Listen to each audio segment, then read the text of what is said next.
There we go. All right. Good evening.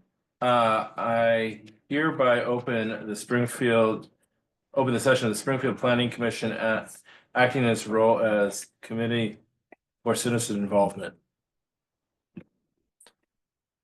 For citizen involvement, could we have a roll call, please? Present. Present. Present. Sorry. Sorry, I need to do that again. My microphone was off. Okay, Chair Buck, Present. Vice Chair Schmunk, Present. Commissioner Driggs, Present. Commissioner Rhodes, Present. Commissioner Thompson, Present. Commissioner Greenwell, Here. and Commissioner Weber. Present.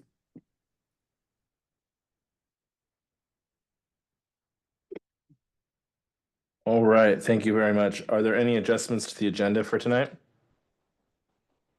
No? Okay. So then I'd like to call the agenda item floodplain PICM code amendments. It looks like that's Haley. Good evening, commissioners. Can everybody hear me? Okay, great. So my name is Haley Campbell. I'm a senior planner with the city of Springfield. Several of you know me, but others who are new to the commission, welcome. I'm the code writer for the city of Springfield. So anytime there's a code amendment project, you're going to be hearing from me usually. So tonight we're going to be talking about the floodplain Pick'em code amendments. And this is an amendment project that is prompted by the Federal Emergency Management Agency, or FEMA, which requires the city to adopt short-term rules, or PICM, which refers to pre-implementation compliance measures in the floodplain overlay district to comply with the Endangered Species Act. I know that's a mouthful. I'm going to get into it. So the code amendments are directed by FEMA to protect habitat and achieve no net loss measures that will avoid, minimize, and mitigate impacts on the floodplain areas, and to protect the habitat mainly of the upper Willamette Chinook salmon, just to clarify that it's one species in particular that we're trying to protect. So as you may have seen in your agenda item summary, tonight we're going to be talking about the engagement strategy for this project. In it, we talk about the different ways that we hope to engage the public. We'll have the project webpage, of course. We have a development code updates webpage, as well as Springfield Oregon Speaks, which is our public outreach platform. We'll have direct mailing to affected property owners. That will include a ballot measure 56 notice to notify them of how these code amendments could affect their property in the future if they choose to develop. We'll have some social media posts to let people know about the project when they can be involved in the workshops or attend any of the public hearings.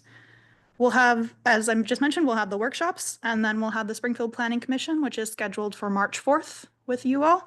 And it does need to be co-adopted with Lane County. So we have a city council and board of county commissioners public hearing scheduled for May 19th.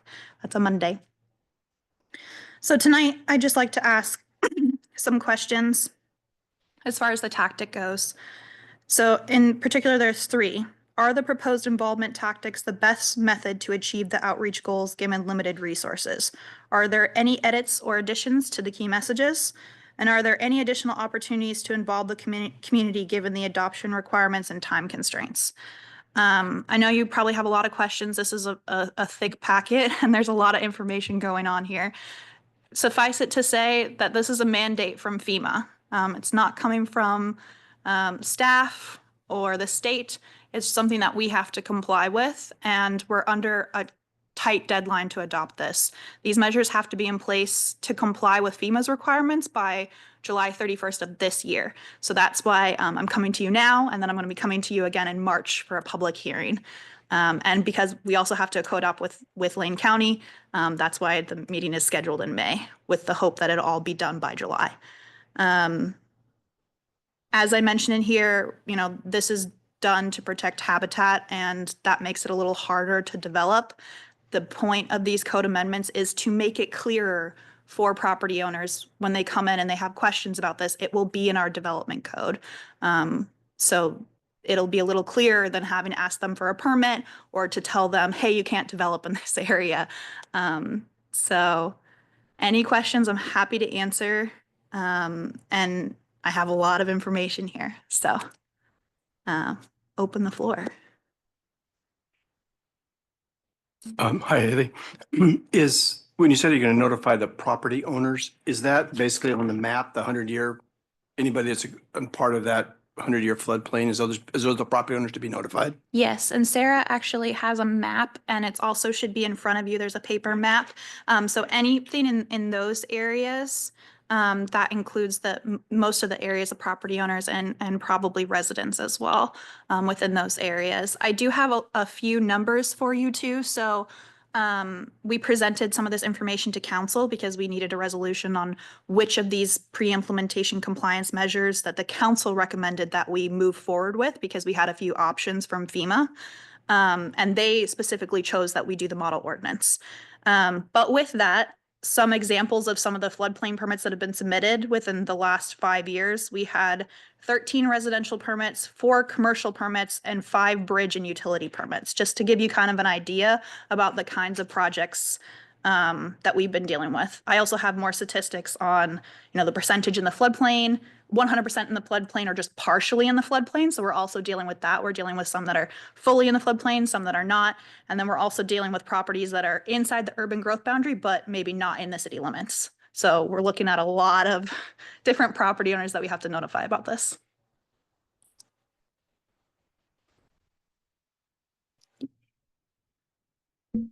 I guess I'm curious about the urgency of the implementation. So I guess the governor, 4 legislators, Oregon's federal legislators have written FEMA asking them to pause the whole thing. Yeah. And so I guess what I'm wondering is, are we doing this just to turn around and have to make some changes later? Yeah. Excellent question. And I guess you could say that that's kind of the point of this project, unfortunately. So I actually have a copy of FEMA's response to the governor's office, where she actually asked, that we halt moving forward with this. And FEMA's response essentially was, our compliance with the ESA is contingent on timely implementation of the biological opinion, which they talked about in here. FEMA must meet the deadlines for implementation that were represented to the court in a lawsuit filed by the Center of Biological Diversity against FEMA in the District Court for the District of Oregon, and they cannot be altered at this time. So essentially what FEMA is saying is, unfortunately, they can't not comply with the ESA, and because of that, they're forcing kind of the jurisdictions and the entire state of Oregon to fall in line, I guess you could say. So, In spite of letters from the governor's office, in spite of letters from senators. can you share with us what the reasons for the legislators wanting this to be paused?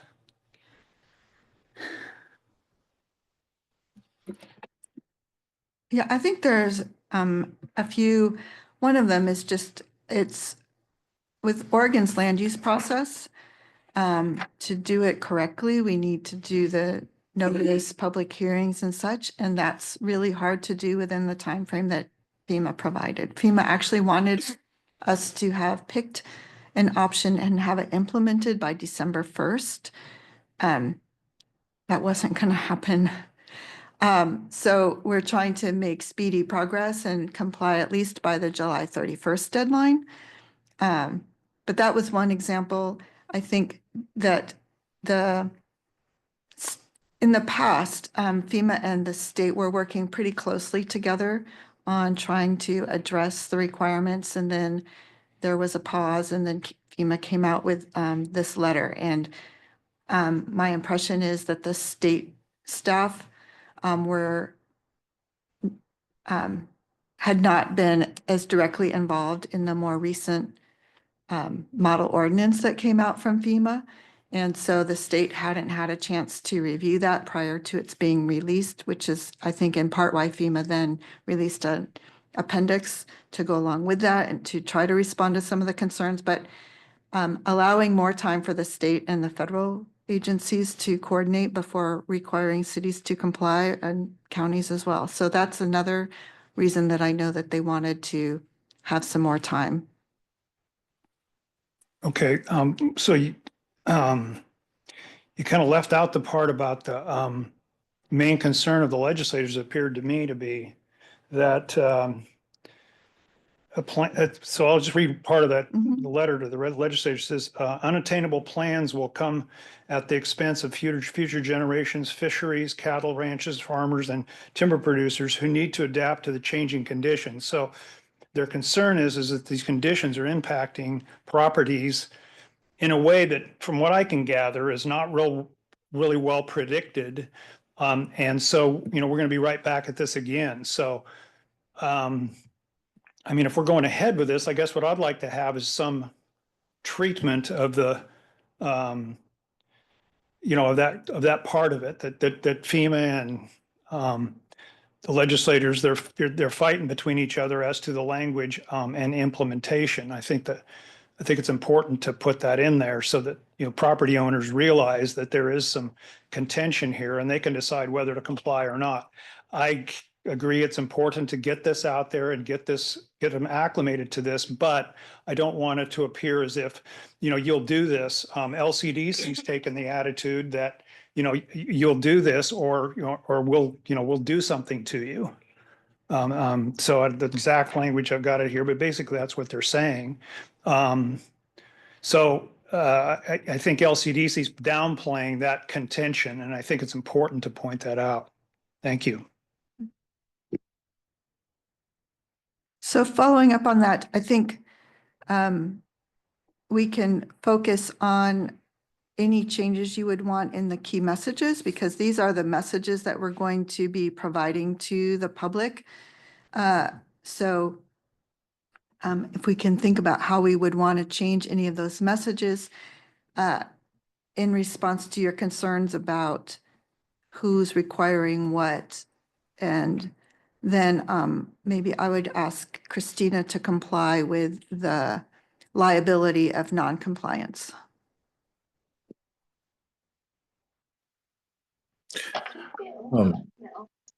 Hi, Christina.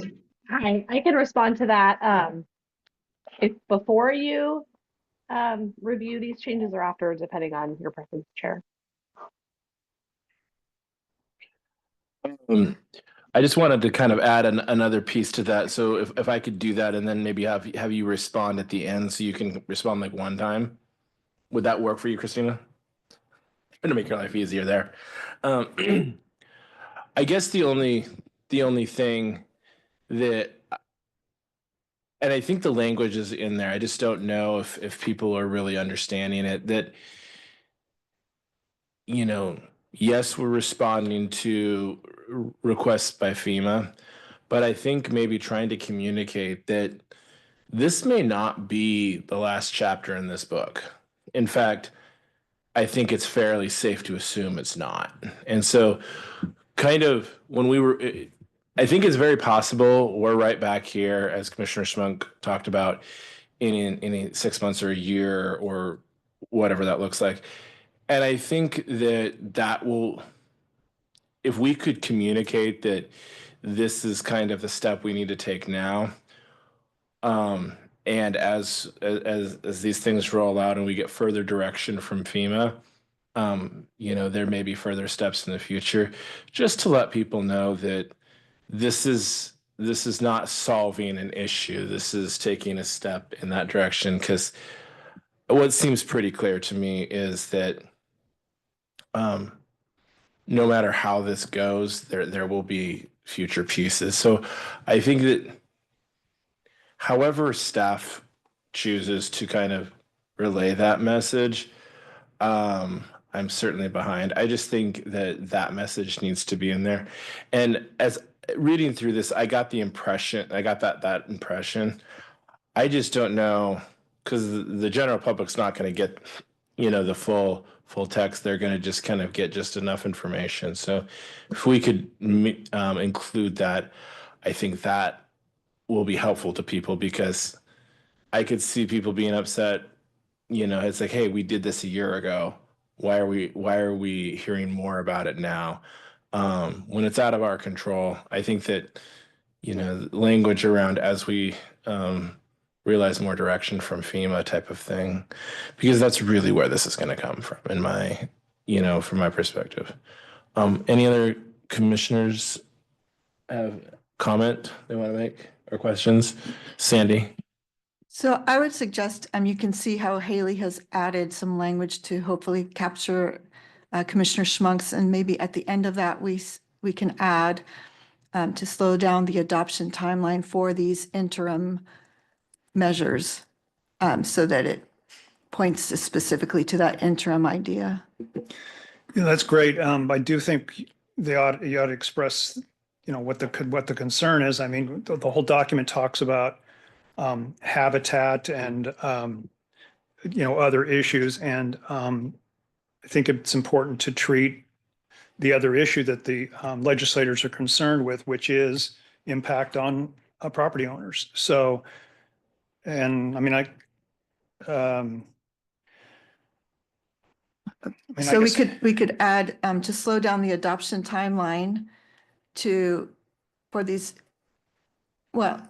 down the adoption timeline, review impacts on property owners for these interim measures. With that.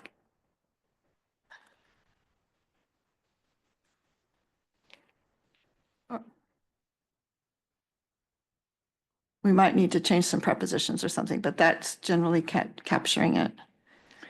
yeah, no, I think that's great. I just looking for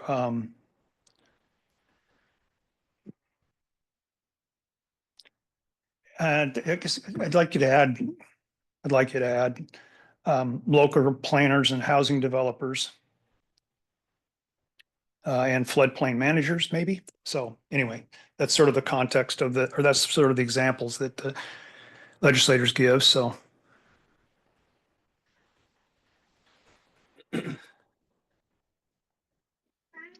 Briefly, to provide information on the long-term kind of aspect of this, as well as the consequences for non-compliance with the PICMs. The city council had a work session in November where they discussed the alternatives, which could include, ending our participation in the National Flood Insurance Program. The council did not direct staff to move forward with that option, and directed staff to look at code, directed the code amendments to be the option for the PICMs. The long-term implementation could be other code changes. It could be a city-specific sort of habitat assessment to look at what specific habitat exists in the Springfield floodplains, and whether FEMA's standard regulations are more than what's required to mitigate the risk to the upper Willamette Chinook. There could be a lot of different options for the full implementation. So that if that gets at some of the concern here about the phased, sort of a phased project, that you could discuss whether to add more information about options down the road, if you'd like. Or you can keep this all focused on interim measures to maybe it's too confusing to add information about future measures. Fortunately, FEMA hasn't given us the option to do, that sort of citywide habitat assessment at this time. And then the other piece that is, in addition to the local and state elected officials lobbying FEMA to slow down their timelines, there is a case that was filed in federal circuit court this month by Tillamook County and some other coastal counties under an entity called Oregonians for Floodplain Protection. And that is asking the federal court to put a stop on the enforcement of the PICMs and the overall BIOP process under the NFIP until FEMA completes its environmental impact statement that's required, ironically, also under the Endangered Species Act. So if there are any questions, I'm happy to provide more information on that lawsuit if the Planning Commission would like by email later. The city's not a party to that, but we would be bound by whatever decision the court makes in that case.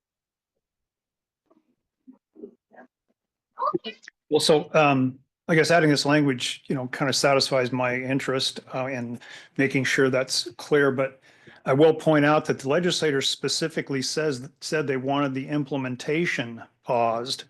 They didn't say, FEMA, needs to change things or what have you. They wanted the implementation. So I'm just wondering what's wrong with this thing. So, at any rate, appreciate it. Sorry, let me add, the council didn't know about this letter, by the way, when they made their decision. So I don't know if that impacts what they do. So I assume we're going to go down this road and get started on this. So thank you. Commissioner Driggs? I have a question related to the outreach and engagement. The workshops that you spoke to, where are those going to be located? Are you proposing any of those in these areas where the floodplain occurs inside city limits? So most of the time when we hold workshops, they're either online or here at City Hall. We've held them here in council chambers before. So it's usually like a public meeting place where the public feels they can come to. I'm not aware of any public meeting places in those floodplain areas, but that could be something that we look into when we get closer to the workshop timeframe. That'll probably be happening in the next month before I come to you guys at the public hearing.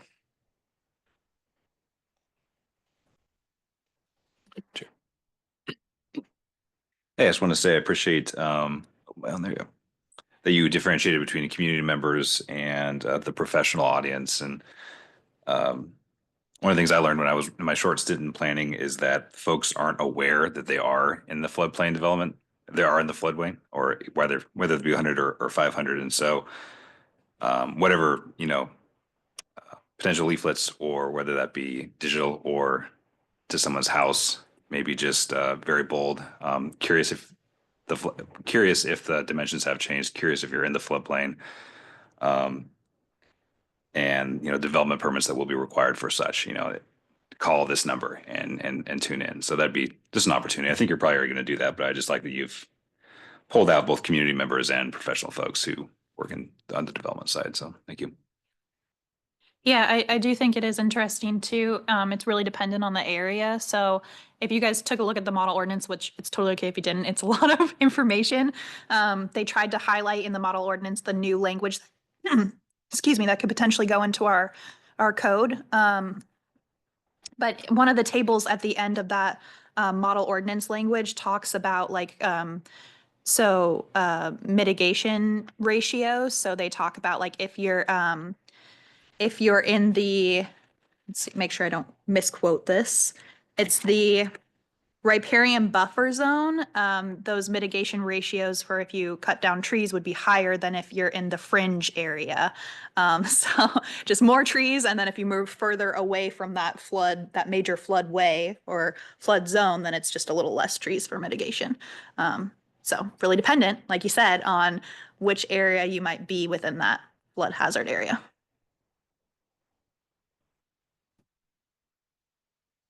I just want to check with Commissioner Greenwell. Do you have any questions? Okay.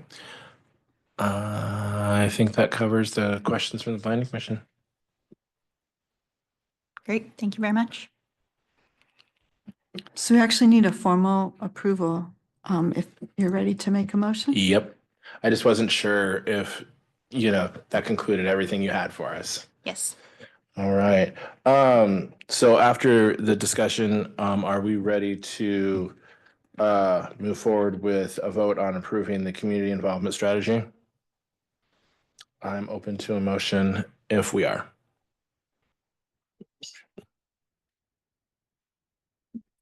I make a motion that we move to approve the community involvement strategy as presented with one change, in Amendment 1 in the agenda packet for this item. I'll second. All right. Do we have any discussion? All right. Hearing none. Can we confirm this with a roll call, Sandy? Sure. Commissioner Rhodes, Aye. Commissioner Buck, Aye. Commissioner Thompson, Aye. Commissioner Schmunk, Aye. Commissioner Weber, Aye. Commissioner Greenwell, Aye. and Commissioner Driggs. Aye. Okay, motion carries 7 in favor, 0 opposed. All right. I believe that concludes the CCI session. I'll hereby adjourn the CCI session.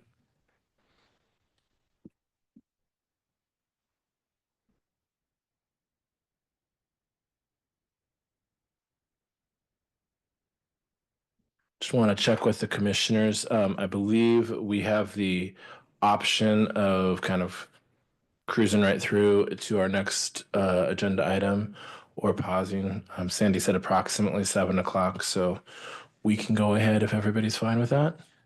Question. Sounds great. So if somebody depended on this meeting, be it 7 o'clock, will we stay through 7? I mean, do people do that? You following me? Because we publish it at 7, and I have no problem moving forward. I'm just saying if somebody thinks it's 7, they're gonna log in at 7. Are we gonna still be here, or should we? Christina? I recommend that you don't adjourn before 7 o'clock, just in case someone comes to provide public testimony. But you could certainly start earlier, and then if somebody is in the audience, online or in person, you could simply circle back around to public comment at that time to find out if there's any comment. Excellent. Thank you, Christina.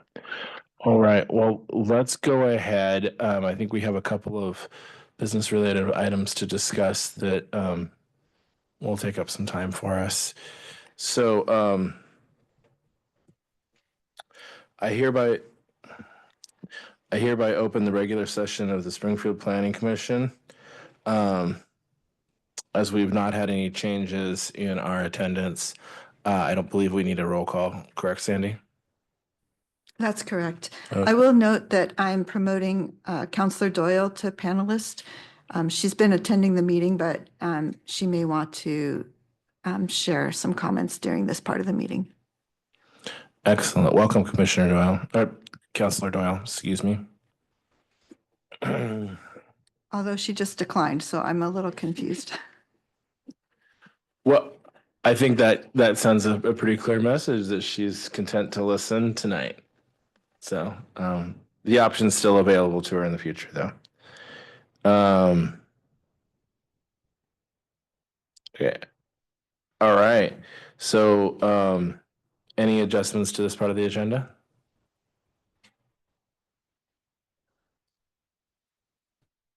No. No. Okay.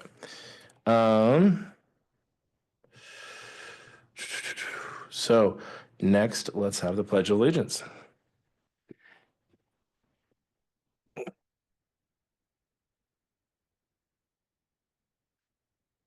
Pledge allegiance Just to the flag. of the United States of America, to the republic for which it stands, one nation, indivisible, with liberty and justice for all.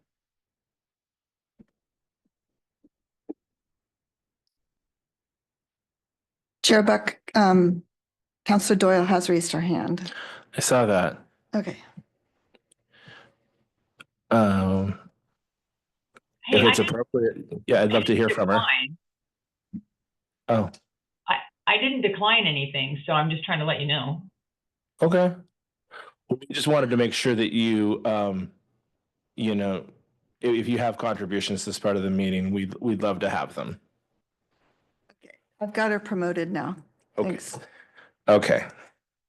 I'm not part of that technology, so I'm not sure what to say, but I'm glad you're here, Counselor Doyle. Thank you. All right. Are there any corrections? Let's see. Okay. Are there any corrections to the minutes as published in the packet for January 7th, 2025?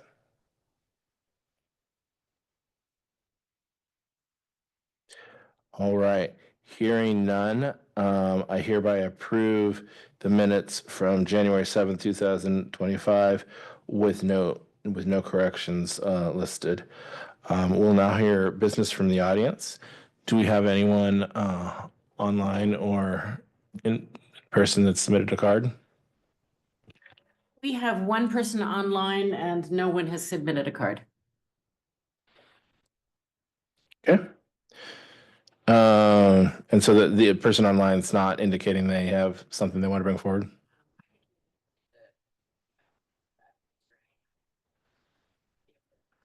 Gotcha. Okay. Thank you. All right.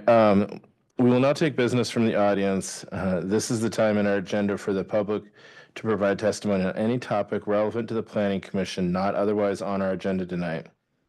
If anyone is online, which it sounds like we do, if you'd like to speak, please use the raise hand feature on Zoom or press *9 if you're joining by phone. If we don't have anybody in person, so the cards are not relevant at this time. When called upon to speak, please state your name, mailing address, and keep your comments to 3 minutes. We will now hear any business from. It's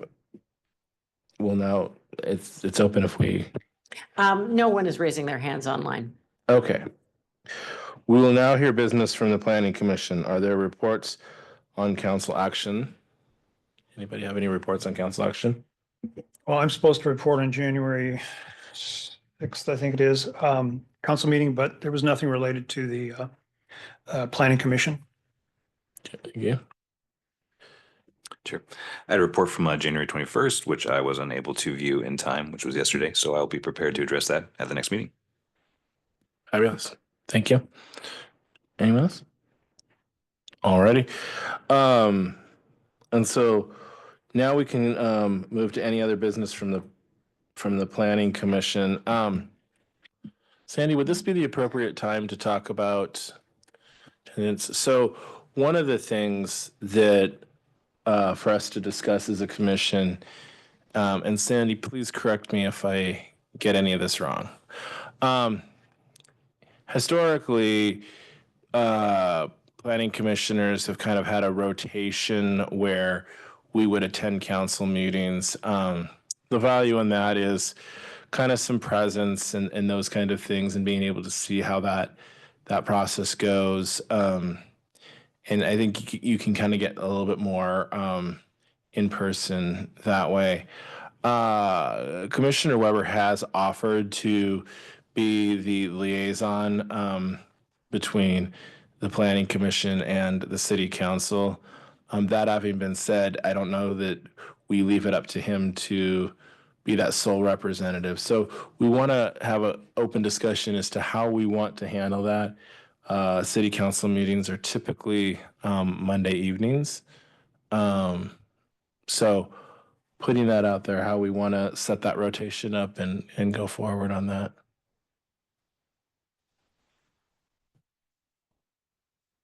Sure. Thank you. Like I said, I'm there anyway as a representative from the Springfield Utility Board. I was there last night. I have notes from last night. I'm certainly fine to share it with anybody but I am going to be there. So that's what I have to say about that.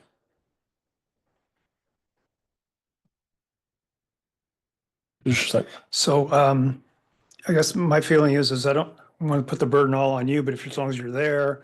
And also, I think it's important to point out that now with the way YouTube is being done for council meetings, it's quite easy to go in and pretty much go right to where the information is that you need and review the topics to see if something's related to if you don't want to watch the whole meeting, related to the commission. So I just think that the reason to go was to, let it queue us up that, if we didn't happen to get the agenda, we needed to know about such and such happening.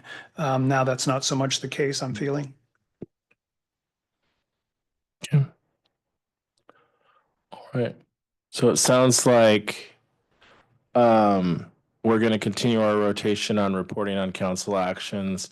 Commissioner Weber is going to be there in person representing sub, and he is able to represent us as well in person. But I think let's continue to utilize the the resources available to, continue our rotation. Okay.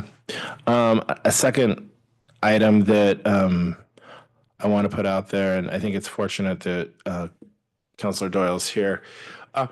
Since we do have a number of new planning commissioners and we'll be bringing another one on soon, I would want to put it out there that it might be good to have a work session with Councilor Doyle and or representatives from the City Council for the purpose of having a discussion about what are the best ways that we can effectively support the council. Our job is to support and advise the City Council on matters related to land use. We've gotten a variety of different things that have come our way, and I think that that'll only continue to be the case. And so maybe having that discussion in a work session kind of environment where we could have it, discuss with counselors what are the best ways to be helpful. I know that Councilor Doyle is always open to that. I wonder if that's something we could have with larger group of the counselors or whatever is appropriate, but to the purpose of getting an understanding of what is helpful to them for them to effectively do their job. So, if you have thoughts on that, Commissioner Doyle, I would, Councilor Doyle, sorry, I keep calling you Commissioner, I apologize. I'd love to hear them, but I just wonder if maybe that would be helpful. I actually do think that would be helpful, primarily because I'm not sure if everyone on the council understands the relationship between the Planning Commission and the council, and understands that we do rely heavily on your what you approve to move forward to us, and really understanding how you came to those decisions, what was used to make those decisions. Would be good. And then also kind of knowing, asking the question, like, what more do you need from us? Because it seems like all we hear is just the Planning Commission has approved this 5-4 or 3-2 or whatever it is, and not kind of how you came to that. So yeah, I don't see that as being a bad thing at all. Excellent. Well, I'm not sure what the next appropriate steps are, but maybe that can be something that you can bring to the council as an interest that Planning Commission has, and see if you can, if the rest of the council shares that interest. Terrific. Yeah, I'll be happy to do that. All right, thank you. Any other business from the Planning Commission that we want to bring up? Councilor Riggs, Commissioner Riggs. I'm gonna get that wrong all night. I was wondering if maybe like our work sessions and where we aren't making like quasi judicial decisions could happen maybe in like the Jesse main room, where it's less of a kind of like official type feeling, and it at a table, around a table together, just conversation flows a lot easier versus like up on a dais. And so just a suggestion. Thanks. I mean, all I can add to that is, I think in the past those things have happened. I mean, I know in the past we've done that. I think that there's been some changes and some interest from, I'm not sure whether I'll say the city, it was kind of a broad brush there, but think that they've wanted us to use the council chambers in here due to some security stuff and some other reasons. But I think that's something that we can pass on to Sandy and the department for them to kind of consider. But I do think that it is a desire of the city that we meet in here for some of those reasons. But again, I'm not opposed to the idea. All right. Commissioner Schmuck? So I guess talking about future work sessions, I guess I'd like to, if you've got a topic that about housing in terms of numbers, we're going to have to go out and do an inventory eventually, right?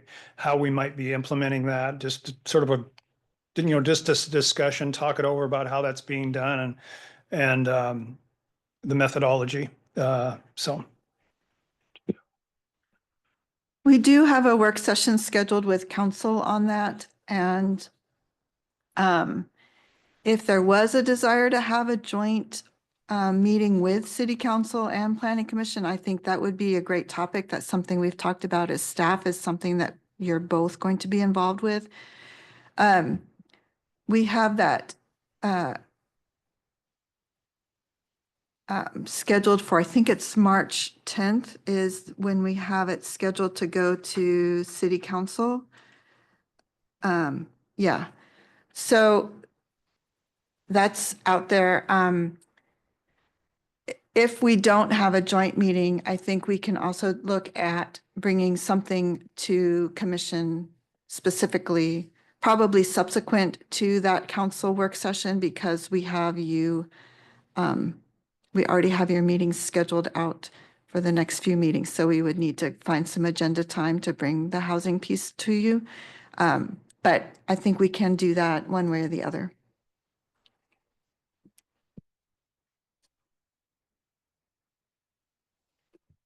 Chair, is it open to the commission to maybe provide some commentary on the statement you were asking for the relationship between planning commission? Absolutely. One thing I've kind of noticed, kind of struggled with, is deciding what we should be deliberating, I guess, when we get a official action item on the agenda. And one thing that's been helpful is if we could have, maybe not to have leading questions whatsoever per se from staff, but something that says, where I kind of struggle personally is when, the agenda item says provide commentary or review and approve something. One of the questions I have is, what exactly will be helpful for me to decide? Should I read the document and then just provide my general commentary?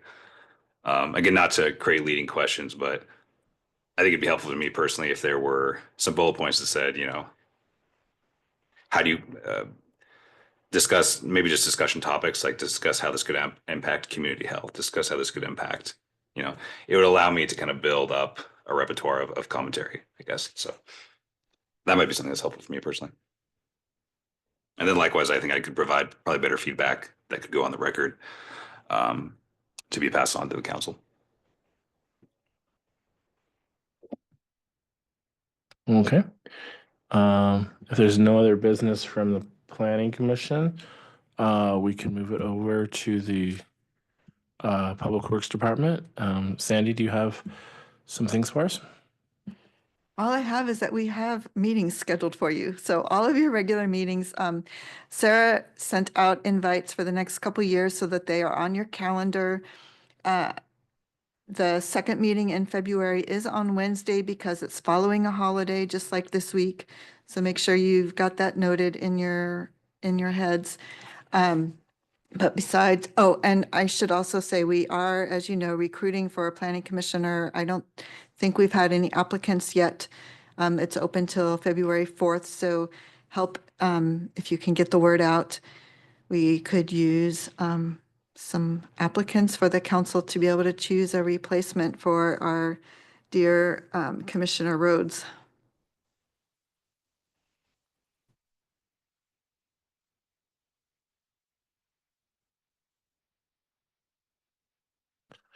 Okay. Christina, I just wanted to check back with you. We kind of got to the end of our agenda, although it is still 6:45. So your recommendation was that we should probably not adjourn till 7. Was there any, staff would know this, was there any public comments submitted on Springfield Oregon Speaks, or any indication there'd be members of the public attending tonight? There was no public comment submitted. I would suggest we take a picture, that we stop recording the meeting, we pause, we take a photo and see if anybody has showed up. And if not, by the time we're done with the photo, then if nobody else has close showed enough. up, we could adjourn. That Sound makes sense good, to me. Christina? Yeah. Very well. All right. Excellent. Thank you.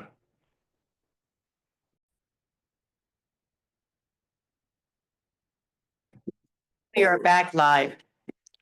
All right. Thank you for that. I believe that concludes our agenda, so I will hereby adjourn the Planning Commission regular meeting.